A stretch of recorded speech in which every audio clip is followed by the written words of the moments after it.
Subscribe कीजिए UP ताजा news channel को और घंटी को दबा दीजिए ताकि सबसे पहले आप तक खबरें पहुंच जाएं।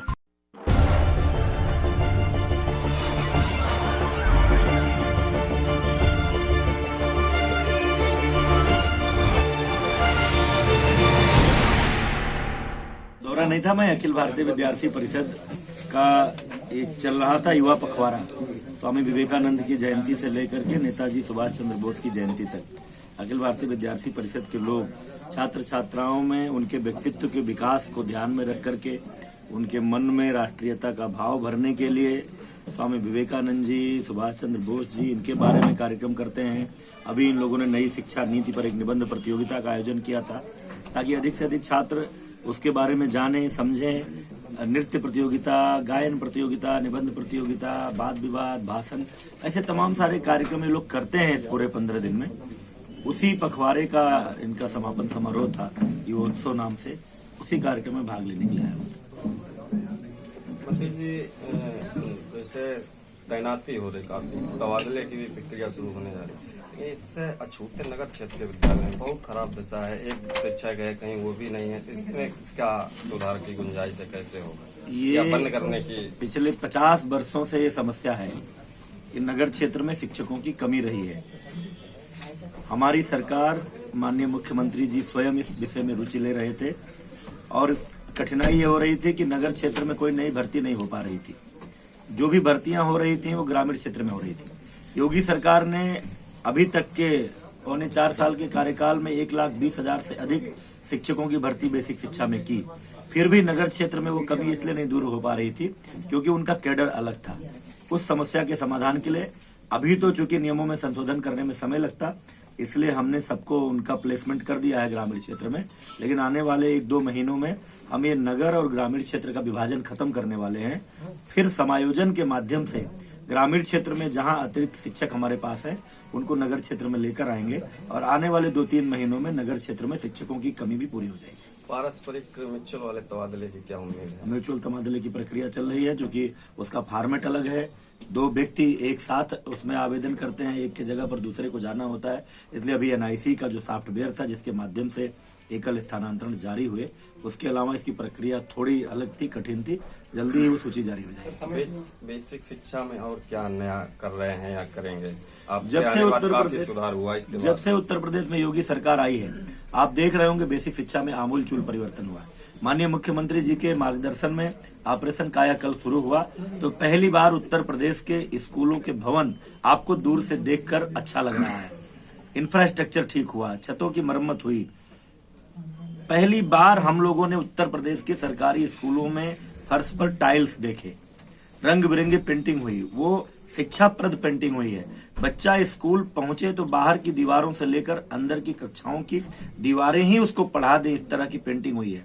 विद्युतीकरण हो रहा है, पेयजल की व्यवस्था हो रही है, अच्छे शौचालय बन रहे हैं, अच्छे किचन बनाए जा रहे हैं, किचन गार्डन भी डेवलप किए जा रहे हैं, हर विद्यालय में पुस्तकालय बनाए जा रहे हैं। हमने पेरेंट टीचर मीटिंग शुरू किया है हर स्कूल में। कोविड के पहले चूंकि आदेश हुआ, उसके बाद कोविड आ गया।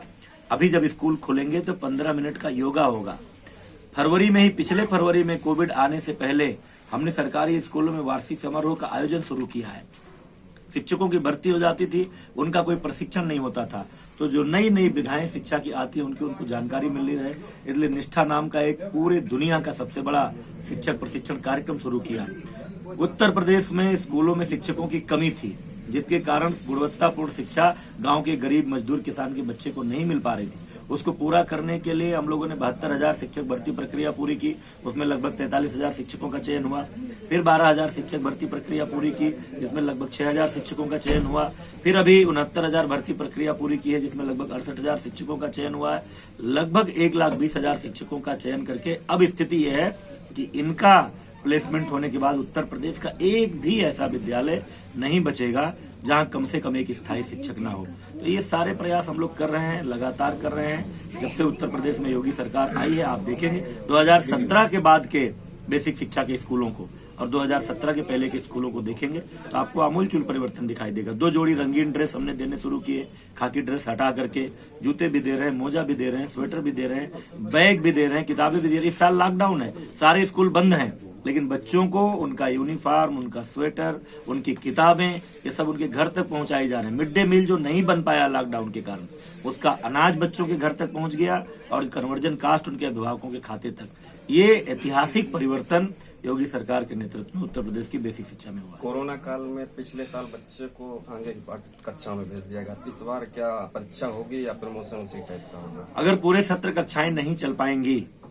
क्योंकि जैसा केंद्र सरकार के गृह मंत्रालय का निर्देश होगा, जैसे माननीय मुख्यमंत्री जी का प्रदेश सरकार का निर्देश होगा, वैसा ही निर्णय लेंगे। अगर सत्रांत तक कक्षाएं नहीं चल पाएंगी तो निश्चित रूप से अगली कक्षा में प्रोन्नत करेंगे।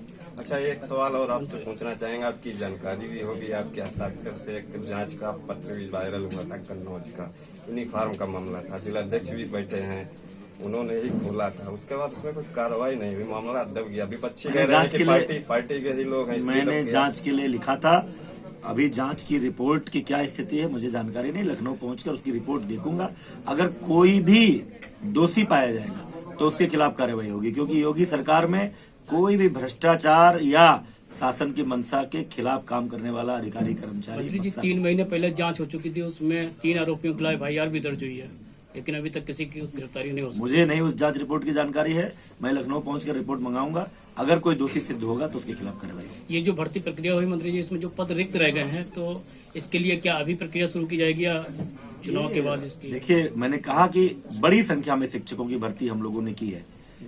बेसिक शिक्षा विभाग 50,000 करोड़ से अधिक शिक्षकों के वेतन पर खर्च करता है, इसलिए अभी तो एक प्रक्रिया पूरी हो रही है। इसके बाद आगे जैसा माननीय मुख्यमंत्री जी का निर्देश होगा वैसी कार्रवाई। OP राजभर का कहना है, बयान आया जिसमें भाजपा नेताओं को मोतियाबिंद हो गया है, इस पर क्या कहना है आपको? अब मैं किसी का नाम क्या लूं, लेकिन कुछ लोग ऐसे हैं जिनके बयानों को गंभीरता से नहीं लेना चाहिए। सर, नेहरू जी का आपने जिक्र किया था भाषण में अपने, क्या नेहरू जी ने शिक्षा क्या कांग्रेस शिक्षा पर गद्दान डाला था?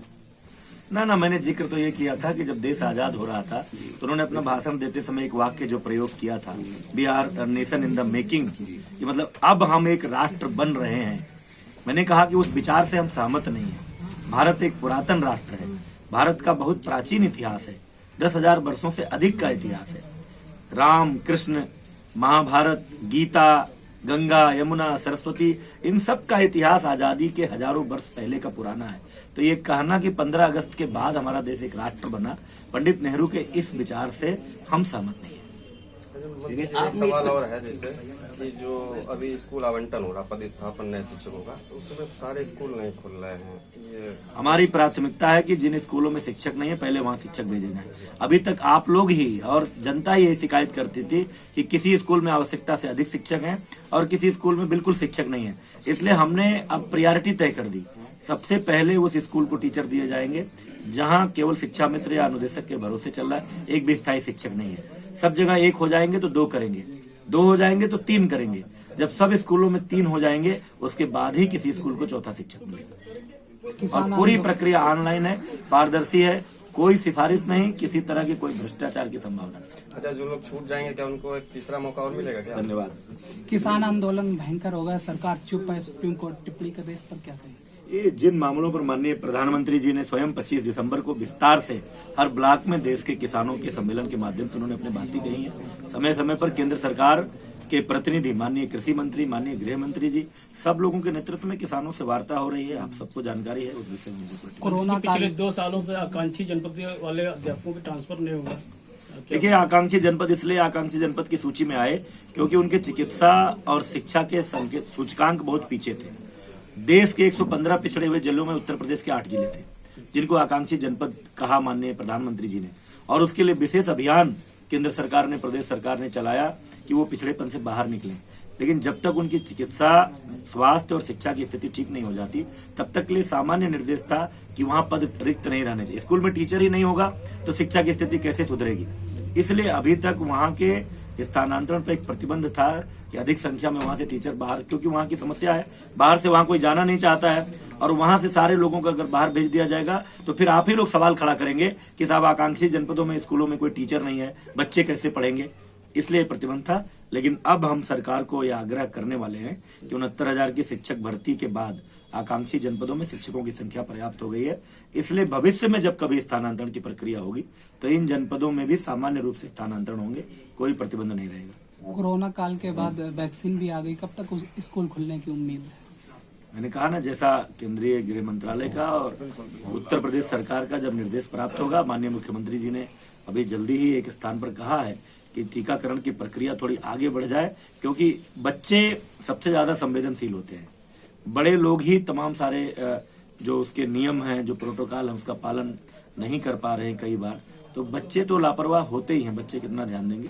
इसलिए जब जैसा माननीय मुख्यमंत्री जी का निर्देश होगा उसी अनुरूप स्कूलों को खोलने का निर्देश होगा। सब्सक्राइब कीजिए यूपी ताजा न्यूज चैनल को और घंटी को दबा दीजिए ताकि सबसे पहले आप तक खबरें पहुंच जाएं।